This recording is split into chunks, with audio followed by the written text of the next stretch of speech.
Hi guys, ഞാൻ രാഗിണി. നിങ്ങളോട് കുറച്ച് കാര്യങ്ങൾ പറയാൻ വേണ്ടിയിട്ടാണ് ഞാൻ ഇന്ന് വന്നിട്ടുള്ളത്.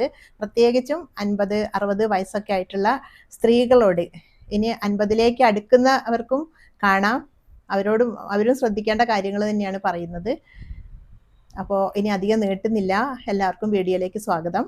കാര്യങ്ങൾ നമുക്ക് പെട്ടെന്ന് പറഞ്ഞു തുടങ്ങാം. ഒരു 50-60 വയസ്സൊക്കെ ആവുന്ന സമയത്ത് പലർക്കും ഒരു തോന്നൽ വരും, ജീവിതമൊക്കെ അവസാനിക്കാനായി, ഇനിയിപ്പോൾ എന്താ, എൻ്റെയൊക്കെ കാലങ്ങൾ കഴിഞ്ഞില്ലേ, നല്ല കാലമൊക്കെ കഴിഞ്ഞു, ഇങ്ങനെയൊക്കെയുള്ള തോന്നലുകൾ വരാൻ തുടങ്ങും. അപ്പോൾ ആദ്യം തന്നെ ഞാൻ പറയട്ടെ, അങ്ങനെ ഒരു തോന്നൽ അല്ലെങ്കിൽ ആ ഒരു ആലോചനയ്ക്ക് നിങ്ങളുടെ മനസ്സിൽ സ്ഥാനം കൊടുക്കാതിരിക്കുക. നിങ്ങളൊന്ന് ആലോചിച്ച് നോക്കിയേ, ഇതുവരെ നിങ്ങൾ എന്തൊക്കെയാ ചെയ്തതെന്ന്. കുടുംബത്തിന് വേണ്ടിയിട്ട് ഒരുപാട് കഷ്ടപ്പെട്ടു. ചില സ്ത്രീകൾ പേരക്കുട്ടികളെയും നോക്കിയിട്ടുണ്ടാവും അല്ലേ. മരുമക്കളൊക്കെ ജോലിക്കൊക്കെ പോകുന്നവരൊക്കെ ആണെങ്കിലേ നിങ്ങൾക്ക് അങ്ങനെ പേരക്കുട്ടികളെയും നോക്കേണ്ടി വന്നിട്ടുണ്ടാകും. പിന്നെ നിങ്ങളുടെ മക്കളെയൊക്കെ വളർത്തി വലുതാക്കാൻ വേണ്ടിയിട്ട് ഒരുപാട് നിങ്ങളുടെ സമയവും അധ്വാനവും ഒക്കെ ചെലവഴിച്ചിട്ടുണ്ടാവും. അതൊക്കെ വേണം കേട്ടോ, വേണ്ടാന്നല്ല പറയുന്നത്. പിന്നെ അതേപോലെ തന്നെ ജോലിക്ക് പോകുന്ന സ്ത്രീകളായിരുന്നെങ്കിൽ കുടുംബത്തിലേക്ക് വരുമാനവും നിങ്ങൾ കൊണ്ടുവന്നിട്ടുണ്ടാകും അല്ലേ. അപ്പം അങ്ങനെയൊക്കെ ജീവിച്ചു. ഇപ്പോൾ 60 വയസ്സായി, 50 ആകുമ്പോഴും ജോലിക്ക് പോകുന്നവരുണ്ടാവും കേട്ടോ. അതാ ഞാൻ 60 എന്ന് പറഞ്ഞത്. ഈ 60 ആകുമ്പോൾ ഇനി വിശ്രമ ജീവിതമാണ്. ഞാൻ ഇതുവരെ ഓടിപ്പാഞ്ഞില്ലേ, ഇനി ഞാൻ എനിക്കൊന്ന് വിശ്രമിക്കട്ടെ, അങ്ങനെയല്ല ചിന്തിക്കേണ്ടത്. ഇവിടുന്ന് അങ്ങോട്ടാണ് നിങ്ങൾ ജീവിച്ചു തുടങ്ങുന്നത്. ആർക്ക് വേണ്ടിയിട്ടാന്നല്ലേ? നിങ്ങൾക്ക് വേണ്ടിയിട്ട്. നിങ്ങൾക്ക് വേണ്ടിയിട്ട് ജീവിക്കാനുള്ള സമയമാണ് 60-ന് ശേഷമുള്ള സമയം എന്നാണ് ഞാൻ പറയുന്നത്. അതെന്തുകൊണ്ടാണ് അങ്ങനെ പറയുന്നത് എന്നുള്ളത് ഇനി വഴിയെ പറയാം. നിങ്ങൾക്ക് നിങ്ങളുടെ ചെറുപ്പകാലത്ത്, അത് കഴിഞ്ഞിട്ട് യൗവനത്തിൽ, അങ്ങനെയുള്ള കാലങ്ങളിലൊക്കെ എന്തെല്ലാം ആഗ്രഹങ്ങൾ ഉണ്ടായിരുന്നു അല്ലേ. അതിൽ കുറേ ആഗ്രഹങ്ങളൊക്കെ നിങ്ങളിപ്പോൾ സാധിച്ചെടുത്തിട്ടുണ്ടാവും, കുറേയൊക്കെ നടന്നു കിട്ടിയിട്ടുണ്ടാവും. നടന്നു കിട്ടാത്ത ആഗ്രഹങ്ങളും ധാരാളം ഉണ്ടാവില്ലേ. അപ്പോൾ ഇനി നിങ്ങൾ ഈ സമയത്ത് ആ ആഗ്രഹങ്ങൾ എന്തൊക്കെയായിരുന്നു എന്നൊന്ന് ചിന്തിച്ച് നോക്കുക. അത് നടന്നു കിട്ടാത്ത ആഗ്രഹങ്ങളൊക്കെ ഒന്ന് പൊടി തട്ടിയെടുക്കുക. അതിൽ ഏതെങ്കിലും കുറേ എണ്ണമൊക്കെ നിങ്ങൾക്ക് ഇപ്പോൾ നടത്താൻ പറ്റുന്ന ഒരു സമയമായിരിക്കും. അത് നോക്കുക. ഒരു പക്ഷേ നിങ്ങൾ ചെറുപ്പകാലത്തിൽ പാട്ട് പഠിക്കാൻ ഇഷ്ടപ്പെട്ടിട്ടുണ്ടാവും, പഠിക്കാൻ പറ്റിയിട്ടുണ്ടാവില്ല. ഡാൻസ് പഠിക്കാൻ ഇഷ്ടപ്പെട്ടിട്ടുണ്ടാവും, പക്ഷേ പല കാരണങ്ങൾ കൊണ്ടും ഡാൻസ് പഠിക്കാൻ പറ്റിയിട്ടുണ്ടാവില്ല. പിന്നെ അതുപോലെ തന്നെ നിങ്ങൾക്ക് ഒരുപാട് എഴുതാൻ ആഗ്രഹമുള്ളവർ, അല്ലെങ്കിൽ എഴുതാനുള്ള ഒരു കഴിവ് തന്നെ വേണം കേട്ടോ. ആ കഴിവുള്ളവരുണ്ടായിരിക്കും നിങ്ങളുടെ കൂട്ടത്തിൽ. പക്ഷെ അന്നൊന്നും നിങ്ങൾക്ക് അങ്ങനെ എഴുതാൻ പറ്റിയിട്ടുണ്ടാവില്ല. സാഹിത്യ രചനകൾ ഒക്കെ എഴുതാൻ, പിന്നെ വായന ഭയങ്കരമായിട്ട് ഇഷ്ടമുള്ളവരുണ്ടാവും. കുത്തിയിരുന്ന് വായിക്കാനുള്ള സമയം കിട്ടാതെ പോയിട്ടുണ്ടാവും. അപ്പോൾ ഇങ്ങനെയുള്ള ആഗ്രഹങ്ങളൊക്കെ ഉണ്ടെങ്കിൽ, ഇതൊന്നും മറ്റുള്ളവർക്കൊരു ദോഷമൊന്നും വരുത്തുന്ന ആഗ്രഹങ്ങളല്ലല്ലോ. ഇതൊക്കെ ഇപ്പം നിങ്ങൾക്ക് അതിനുള്ള സമയമാണ് സാധിച്ചെടുക്കാൻ. അതൊക്കെ അതിലേതാണ് നിങ്ങൾക്ക് പറ്റുന്നത് നോക്കുക. ഈ ഒരു പ്രായത്തിൽ 60 വയസ്സായിട്ട് അപ്പോൾ പാട്ട് പഠിക്കാൻ പോകുന്നത്, അല്ലെങ്കിൽ ഇപ്പോഴാണോ അപ്പോൾ ഡാൻസ് പഠിക്കാൻ പോകുന്നത്, അതൊന്നും ചിന്തിക്കേണ്ട. ഡാൻസൊക്കെ പഠിക്കാൻ പോകാൻ പറ്റുമെങ്കിൽ ഏറ്റവും നല്ലത്. അതൊരു എക്സർസൈസും കൂടിയാണ്. നിങ്ങളുടെ ആരോഗ്യം കുറച്ചും കൂടി ഫിറ്റായിട്ട് ഇരിക്കാനും കൂടി പറ്റുന്ന കാര്യങ്ങളാണ്. പറ്റുന്നത് പോലെയൊക്കെ മതി കേട്ടോ. ഈ സുംബ അങ്ങനത്തെ കാര്യങ്ങളൊക്കെ ഉണ്ട്, പറ്റുന്നത് പോലെയൊക്കെ ചെയ്താൽ മതി. അപ്പോൾ അതിനൊക്കെ ഒരു സമയമാണ്. ഈ സമയം നിങ്ങൾ അതിന് വേണ്ടിയിട്ട് ഉപയോഗിക്കുക. ഇനി യാത്രകളുടെ കാര്യമാണെങ്കിൽ, യാത്രകൾ പോകാൻ ഇഷ്ടമില്ലാത്തവർ വളരെ കുറച്ചേ ഉണ്ടായിരിക്കുള്ളൂ. അപ്പോൾ യാത്രകൾ ചെയ്യാൻ പറ്റിയ സമയമാണ്. കുടുംബത്തോടൊപ്പം പോവാം, കൂട്ടുകാരോടൊപ്പം പോവാം.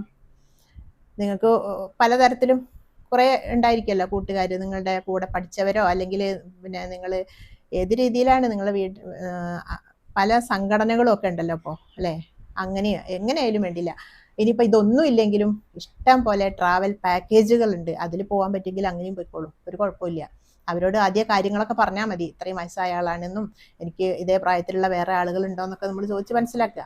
എന്നിട്ട് നിങ്ങൾക്ക് പോകാവുന്നതേ ഉള്ളൂ. അങ്ങനെ പ്രായമായവരെയൊക്കെ കൊണ്ടുപോകാൻ താല്പര്യപ്പെടുന്ന ട്രാവൽ പാക്കേജുകളൊക്കെ ധാരാളം ഉണ്ട്. ലേഡീസ് മാത്രം പോകുന്നതുണ്ട്, എങ്ങനെയുണ്ട്. അപ്പോൾ അങ്ങനെ പോകാൻ പറ്റുമെങ്കിൽ നിങ്ങൾ അങ്ങനെയും പോവുക. ഇങ്ങനെ യാത്രകളൊക്കെ പോകുന്ന സമയത്ത് നമുക്ക് നമ്മുടെ മനസ്സിനും വളരെയധികം സന്തോഷം ഉണ്ടായിരിക്കും. അതുപോലെ തന്നെ പുതിയ പുതിയ കാര്യങ്ങൾ പഠിക്കാനും പറ്റും.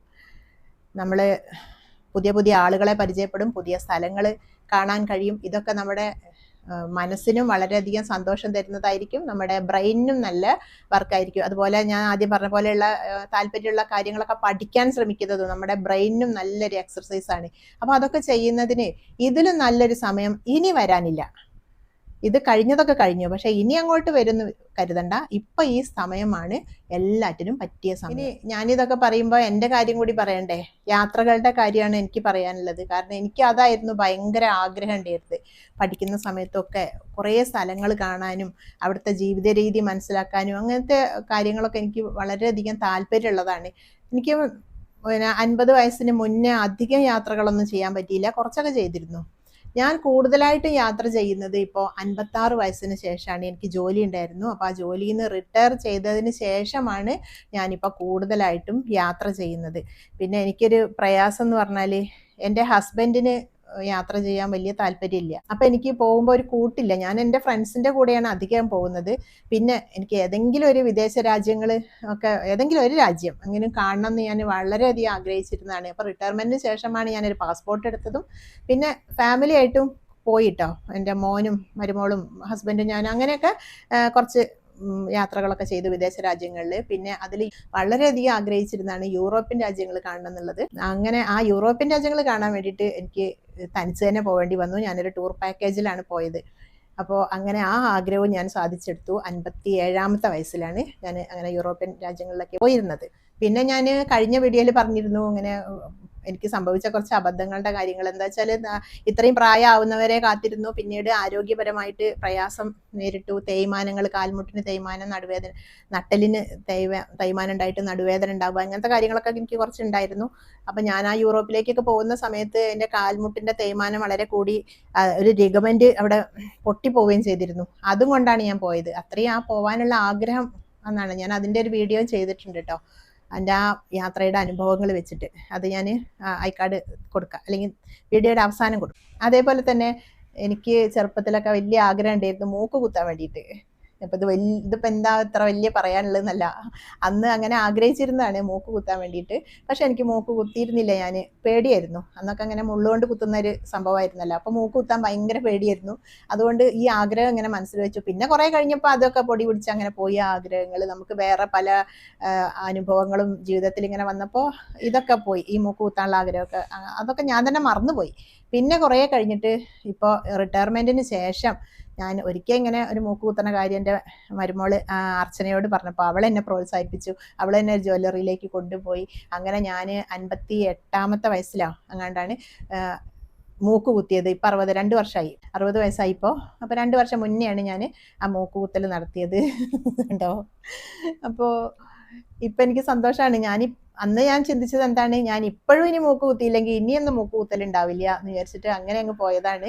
58ാമത്തെ വയസ്സിൽ മൂക്ക് കുത്തുന്ന സമയത്ത് ആൾക്കാർ എന്ത് പറയും അതൊന്നും ഞാൻ അന്നും മൈൻഡ് ചെയ്തിട്ടില്ല കേട്ടോ. അതൊന്നും മൈൻഡ് ചെയ്യേണ്ട ആവശ്യവും നമുക്കില്ല. ഞാൻ എൻ്റെ മൂക്കിലാണ് കുത്തുന്നത്. മറ്റൊരാൾക്ക് ഉപദ്രവമുള്ളൊരു കാര്യമല്ല. അതുപോലെ തന്നെ എനിക്ക് നിങ്ങളോടും പറയാനുള്ളത്, നിങ്ങളുടെ ആഗ്രഹങ്ങളൊക്കെ സാധിക്കുമ്പോൾ അത് മറ്റുള്ളവർക്ക് ഉപദ്രവമൊന്നും ഉണ്ടാക്കാത്ത രീതിയിലാണെങ്കിൽ നിങ്ങളത് ചെയ്തോളാം. ആളുകൾ പലതും പറയുമായിരിക്കും, അതൊന്നും നമ്മൾ മൈൻഡ് ചെയ്യേണ്ട ആവശ്യമില്ല. അവർക്ക് വേറെ പണിയൊന്നുമില്ല, അത്രയും ഓർത്താൽ മതി. പിന്നെ ഞാനിത് ചെയ്തപ്പോൾ എൻ്റെ സന്തോഷം ഞാൻ തന്നെ കണ്ടെത്തണം. അത് തന്നെയാണ് എനിക്ക് നിങ്ങളോട് പറയാനുള്ളത്. നിങ്ങളുടെ സന്തോഷം നിങ്ങൾ തന്നെ കണ്ടെത്തണം. സന്തോഷം കൊട്ടക്കണക്കിന് ആരും കൊണ്ടുതരുന്നില്ല. നമ്മൾ തന്നെ നമ്മുടെ സന്തോഷത്തിനുള്ള വക കണ്ടെത്തണം. സന്തോഷമായിട്ടിരുന്നെങ്കിൽ മാത്രമേ നമുക്ക് നമ്മുടെ ശരീരത്തിനും അതിൻ്റെതായ ഗുണം ഉണ്ടായിരിക്കും. ഇനി നിങ്ങൾക്ക് കുറെ മുമ്പേയുള്ള അങ്ങനെ ആഗ്രഹങ്ങളൊന്നും അന്നുണ്ടായിരുന്നില്ല, ഇപ്പോഴാണ് ഓരോ ആഗ്രഹങ്ങൾ ഉള്ളതെന്നുണ്ടെങ്കിൽ ഇപ്പോൾ ഉള്ള ആഗ്രഹങ്ങൾ നിങ്ങൾക്ക് നടപ്പിലാക്കാൻ പറ്റുമെങ്കിൽ ചെയ്തോളാം. ഞാനിപ്പോൾ അതാ ഈ ഒരു യൂട്യൂബ് ഇത് ഞാൻ റിട്ടയർമെന്റിന് ശേഷം തുടങ്ങിയത്. അതെനിക്ക് മുമ്പേ ഉണ്ടായിരുന്ന ആഗ്രഹമൊന്നുമല്ല. അന്ന് യൂട്യൂബൊന്നും ഇല്ലല്ലോ. അപ്പോൾ ഇപ്പോൾ ഇങ്ങനെ വീഡിയോ എഡിറ്റ് ചെയ്യാനും ഒക്കെ ഇഷ്ടമാണ്. അതുകൊണ്ട് ഇങ്ങനെ ഒരു യൂട്യൂബ് ചാനൽ തുടങ്ങിയപ്പോഴാണ് എനിക്ക് ഇങ്ങനെ എൻ്റെ ഈ കാര്യങ്ങളൊക്കെ നിങ്ങളോട് ഒന്ന് പറയണം എന്നൊക്കെ തോന്നിയിട്ടാണ് ഇന്നിപ്പോൾ ഈ വീഡിയോ ചെയ്യുന്നത് പോലും ഞാൻ അതുകൊണ്ടാണ്. അപ്പോൾ ഇപ്പോൾ ആഗ്രഹങ്ങൾ ഇതുപോലെയൊക്കെ ഉണ്ടെങ്കിലും ചെയ്തോളാം. ചില ആഗ്രഹങ്ങൾ നമ്മൾ നടപ്പിലാക്കുന്ന സമയത്ത് അതൊരു വരുമാന മാർഗം കൂടി ആയിരിക്കും. ഗാർഡനിങ് അങ്ങനെയൊക്കെ ഉണ്ടല്ലോ. ഇനിയിപ്പോൾ യൂട്യൂബ് ആണെങ്കിൽ ഇതിൽ ആക്റ്റീവായിട്ട് നിന്ന് കഴിഞ്ഞാൽ വരുമാനം ഉണ്ടാക്കാനൊക്കെ പറ്റുന്നതായിരിക്കും. ഞാൻ അങ്ങനെയൊന്നും നിൽക്കാറില്ല. എൻ്റെ ഒരു ടൈം പാസിങ് എന്നുള്ള രീതിയിൽ മാത്രമേ ഞാൻ ഇതിനെ കാണുന്നുള്ളൂ. അതുപോലെ ഗാർഡനിങ് നടത്താം, നഴ്സറിയൊക്കെ ഉണ്ടാക്കുകയാണെങ്കിൽ വരുമാനം ഉണ്ടാക്കാൻ പറ്റുമല്ലോ. ഓർക്കുക, നിങ്ങളുടെ സന്തോഷം നിങ്ങളുടെ അവകാശമാണ്, നിങ്ങളുടെ ഉത്തരവാദിത്വമാണ്. ആരും നമുക്ക് സന്തോഷം ഇങ്ങനെ കൊണ്ടുതരില്ല. നമ്മൾ തന്നെ നമ്മൾക്ക് സന്തോഷത്തിനുള്ള വഴി കണ്ടെത്തണം. അതോടൊപ്പം തന്നെ ഒരു കാര്യം കൂടി ഓർക്കുക, നമ്മളുടെ സന്തോഷത്തിനുള്ള വഴി നമ്മൾ കണ്ടെത്തുമ്പോൾ അത് മറ്റൊരാൾക്ക് വേദന ഉണ്ടാക്കുന്നത്, ഉപദ്രവം ഉണ്ടാക്കുന്ന രീതിയിലാവരുത്. അതുകൂടി നിങ്ങൾ ശ്രദ്ധിക്കണം കേട്ടോ. പ്രായം ഒരു നമ്പറാണ് എന്നൊക്കെ ഇപ്പം എപ്പോഴും എല്ലായിടത്തും ഒക്കെ കാണാം. ഓരോ സോഷ്യൽ മീഡിയയിലൊക്കെ കാണാം നമുക്ക് ഈ പ്രായ നമ്പറാന്ന് പറഞ്ഞിട്ട് പലതും ഇങ്ങനെ ഡാൻസ് ചെയ്യുന്നതും പാട്ട് പാടുന്നതും ഒക്കെ ഉള്ള വീഡിയോസൊക്കെ നമ്മൾ കാണുന്നുണ്ടല്ലേ. ശരിയാണ്, പ്രായം ഒരു നമ്പറാണ്. പക്ഷെ ആ നമ്പറിനെ കുറിച്ച് നമുക്കൊരു ബോധ്യം ഉണ്ടാവണം കേട്ടോ. പ്രായമാവുക എന്ന് പറഞ്ഞാൽ അതൊരു യാഥാർത്ഥ്യം തന്നെയാണ്. അത് നമ്മൾ മനസ്സിലാക്കിക്കൊണ്ട് തന്നെ വേണം നമ്മുടെ കാര്യങ്ങൾ ചെയ്യാൻ. നമ്മുടെ ശരീരത്തിന് പറ്റാത്ത തരത്തിലുള്ള ആക്ടിവിറ്റീസിലേക്കൊന്നും ആരും പോവരുത്. അത് നമുക്ക് ഉപകാരത്തിനേക്കാൾ കൂടുതൽ ദോഷമായിട്ടാവും വരിക. ഒരിക്കൽ കൂടി ഞാൻ ഓർമ്മിപ്പിക്കട്ടെ, നിങ്ങൾക്കായി സമയം കണ്ടെത്തുക, നിങ്ങൾക്കായിട്ട് ജീവിക്കാൻ തുടങ്ങുക. ജീവിതം ഒന്നേ ഉള്ളൂ. ഇനിയുള്ള സമയം ഇനിയിപ്പോൾ അധികമൊന്നുമില്ല. 50-60 വയസ്സായവർക്ക് ഇനി ഇതുവരെ ജീവിച്ച അത്രയും ഇനി അങ്ങോട്ട് ജീവിക്കാനൊന്നും എന്തായാലും ഉണ്ടാവില്ലല്ലോ. അപ്പോൾ ഇനിയുള്ള സമയം സന്തോഷമായിട്ടിരിക്കാൻ ശ്രമിക്കുക. അതിന് വേണ്ടിയിട്ട് എന്താണ് നിങ്ങൾക്ക് സന്തോഷം തരുന്ന കാര്യങ്ങൾ അത് ചെയ്യാനും ശ്രമിക്കുക. ഈ ഒരു ജീവിതം, ഇനി അങ്ങോട്ടുള്ള ജീവിതം സന്തോഷകരമായിട്ട് എല്ലാവർക്കും ജീവിക്കാൻ കഴിയട്ടെ എന്ന് ആശംസിക്കുന്നു. അപ്പോൾ നമുക്ക് അടുത്ത വീഡിയോയിൽ വീണ്ടും കാണാം. അതുവരേക്കും ബായ്.